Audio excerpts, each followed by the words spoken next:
এমনি এমনি ঘুমাবেন না। ঘুমানোর আগে বিসমিল্লাহ বলে লাইটটা অফ করবেন, বিছানাটা বিসমিল্লাহ বলে ছাড়বেন, ঠিক আছে?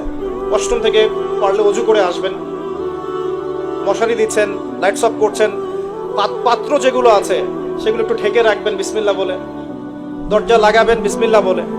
এরপর 3 বার পড়বেন সূরা ইখলাস একবার, সূরা ফালাক একবার, সূরা নাস একবার, পরে হাত একত্রিত করে ফু দিয়ে গা মাসাহ করবেন। এই কাজটা 3 বার করবেন।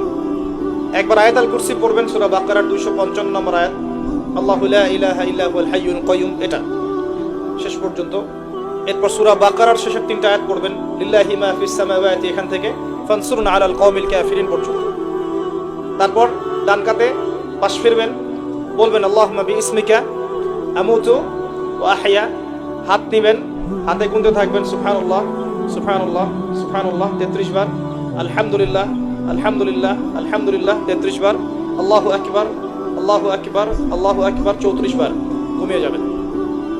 এখন যদি আপনি 6 ঘন্টা ঘুমান, আপনি নবী সাল্লাল্লাহু আলাইহি ওয়াসাল্লামের সুন্নত অনুযায়ী ঘুমিয়েছেন, প্রত্যেক ঘন্টা ঘুমানোর জন্য আল্লাহ আপনাকে নেকি দিবেন ইনশাআল্লাহ। এমনি ঘুমালে নেকি হতো না, রেস্ট নেওয়া হতো। আমি একজন ব্যক্তিত্বের কথা বলছি, যার প্রতিটা কাজ অনুসরণ করলে ইনশাআল্লাহ জানা অনুযায়ী আমলটা হয়ে যাবে, আল্লাহর কাছে আমরা মাকবুল হব ইনশাআল্লাহ, পারা যাবে ইনশাআল্লাহ।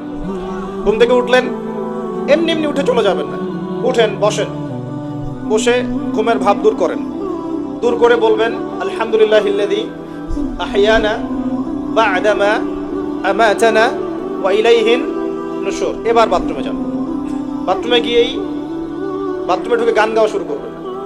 বাথরুমে ঢুকেই বাম পা দিয়ে ঢুকবেন, ঢোকার সময় বলবেন বিসমিল্লাহ আল্লাহুম্মা ইন্নী আউযু বিকা মিনাল খুবসি ওয়াল খাবাইস। বাথরুমে কিন্তু জিন শয়তান থাকে। বাথরুমে কি থাকে? বিজ্ঞান এটা প্রমাণ করতে পারে নাই, এগুলো নাসা বিশ্বাস করবে না, কিন্তু আল্লাহর রাসূল যেহেতু বলেছেন আমরা বিশ্বাস করব। বিজ্ঞান কি সব আবিষ্কার করতে পেরেছে? বিজ্ঞান কি সব আবিষ্কার করতে পেরেছে?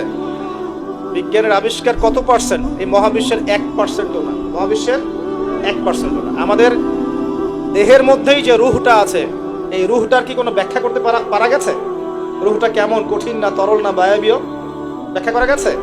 ইয়াসআলুনাকা আনির রূহ কুলির রূহু মিন আমরি রাব্বি ওয়া মা উতীতুম মিনাল ইলমি ইল্লা কলিলা। আল্লাহ পাক বলছেন, হে নবী, তারা তোমাকে রূহ সম্পর্কে জিজ্ঞাসা করে, আত্মা সম্পর্কে জিজ্ঞাসা করে, তুমি বলে দাও এটা তোমার রবের আদেশ মাত্র। রবের আদেশে এসেছে, আদেশেই চলে যাবে। আর এ বিষয়ে তোমাদেরকে বেশি জ্ঞান দেয়া হয় নাই। তাহলে এই জ্ঞান কি দেয়া হয়েছে আমাদেরকে? জ্ঞান দেয়া হয় না। আর জ্ঞান কি আমরা নিজেরাই প্রডিউস করি না আল্লাহ পাক জ্ঞান দেন? কোনটা? আল্লাহ পাক কি বলছেন? আল্লামাল ইনসানা মা লাম ইয়ালাম। মানুষকে আল্লাহ পাক সেই জ্ঞান শিক্ষা দিয়েছেন যা মানুষ জানতো না। তার মানে সৃষ্টিগতভাবে আমরা জ্ঞানী ছিলাম না। আদম আলাইহিস সালামকে সৃষ্টি করে আল্লাহ পাক কি করছেন? ওয়া আল্লামা আদামাল আসমা কুল্লাহা।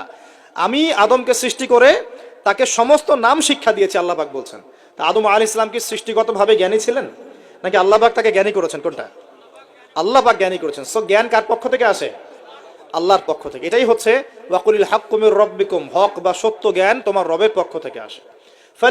ফালা তাকুনান্না মিনাল মুমতারিন, তুমি সন্দেহবাদীদের অন্তর্ভুক্ত হয়ো না, আল্লাহ পাক বলছেন। তো বাথরুমে জিন থাকে এটা বিশ্বাস করলাম তো। এবার দোয়াটা পড়লেন, এবার আপনি ইস্তেনজা সারলেন, তারপরে বের হওয়ার সময় বলছেন গুফরানাকা। কি বলছেন? গুফরান। আরেকটা দোয়া আছে, আলহামদুলিল্লাহিল্লাযী আযহাবা আনিল আযান ওয়া আফানি গুফরানাকা। ওযু করবেন, ওযুর আগে বলবেন বিসমিল্লাহ। ওযু করার সময় খুব বেশি পানি অপচয় করবেন না, কারণ অপচয়ে সবচেয়ে পটু জাতি এখন মুসলিমরা। অপচয়ে সবচেয়ে পটু জাতি মুসলিমরা। রাষ্ট্রীয় সম্পদ অপচয় করে, গ্যাস অপচয় করে, তেল অপচয় করে, পানি অপচয় করে, সময় অপচয় করে, সবই অপচয় করে।